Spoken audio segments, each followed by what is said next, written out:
nga basentebe byalo betekeratekera okwetaba mu kuvuganya mu kalulu akalindiriddwa okulangirwa ssentebe w'akakiiko k'ebyokulonda mu ggwanga aka Uganda Electoral Commission bakiise ensingo nga bagamba nti gavumenti esusse okubasuubiza ng'ebitatuuka.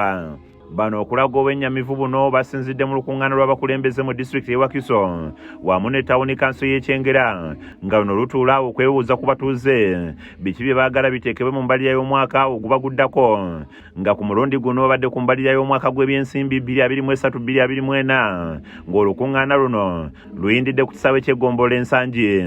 Tumalako kwota namba nga tetulina kye twakoze. Kye kimu ku bizibu bye tufunye mu budget conference zino.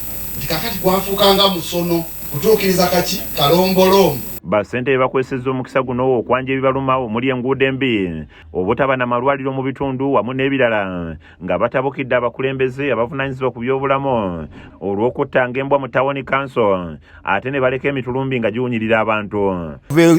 Ekuvennansi butuuka ensangi walako eddala lya gavumenti liri eri mu mawokota lisse kiwuŋŋano liri walako. Embwa batuwa eddagala tebazijjaayo ne ziwunyirira ekyalo kyonna. Naye ffe twakola dda resolution yaffe bwe munaddamu ne muzitta nesigala nabbingo tugenda kusolooza ssente zizireeta ono zibala ntono kusinga okugulawo tuziziika. Bongerako nti n'ekyokwebuuza ku batuuze ku bibeera birina okuteekebwa mu mbalirira kyafuuka katuuso ng'omukolo kubanga bye babasaba tebikolebwako. Amasannyalaze tebateeka mu soketi naye lwaki temuteesa ku mitwalo 10 tebatuwa omwaka 12 ne mugamba nti mu bajeti tuteekemu batwongereko. Ogera ku bintu ebyo tufuba okulebeka nti tutuusa amaloboozi naye kitukola mbubi amakubo ago bagaba tegakoleddwako. Babakulembeze ba kanso obuzibu bwonna babutadde ku gavumenti gye bagamba nti yezza obuyinza bwonna obw'ensimbi ezikuŋŋaanyizibwa nga balaze obwetaavu obw'enkola ya federo gye bagamba nti yesobola okugonjoola ebiruma abantu. Kumpi okubeerera ku LC5 mpaka ku 3 ninga amaanyi tetulina kuba amaanyi gaba mu ssente buli bazibajjako mu senta ne muzikuŋŋaanya ne muziweereza omuntu aye ne muzeegayirira zidde ero gavumenti awo yafiira.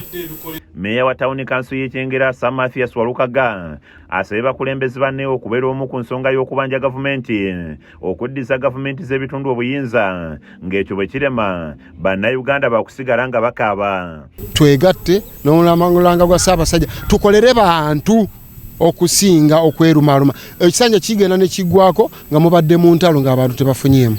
Ssentebe wa disitulikiti y'e Wakiso Dr. Matiya Lwanga-Bwanika bano abakuutidde okukolera wamu n'abatuuze naddala nga bannyikiza enkola eya Bulungibwansi kuba yo gavumenti ku kya ssente obuyinza yabwesigaliza ng'ayogedde ne ku mbalirira ya disitulikiti y'e Wakiso gye bakomekereza mwe baweebwa obukadde 10 bwokka bukole enguudo mu disitulikiti ennamba. Ekwote yeewedde twafuna miliyoni 10 nga disitulikiti ez'okukola enguudo. Tutandika okukubiriza abataka tubabuulire situation gye tulimu tuzzeewo enkola ya Bulungibwansi. Asabye abantu abayayanira enkulaakulana kuwa ettaka lyabwe amakubo gasobole okugaziyizibwa ensimbi ezikola kolansi zigenda okutuuka nga gali ku bugazi obwetaagisa okuyiwako kolansi.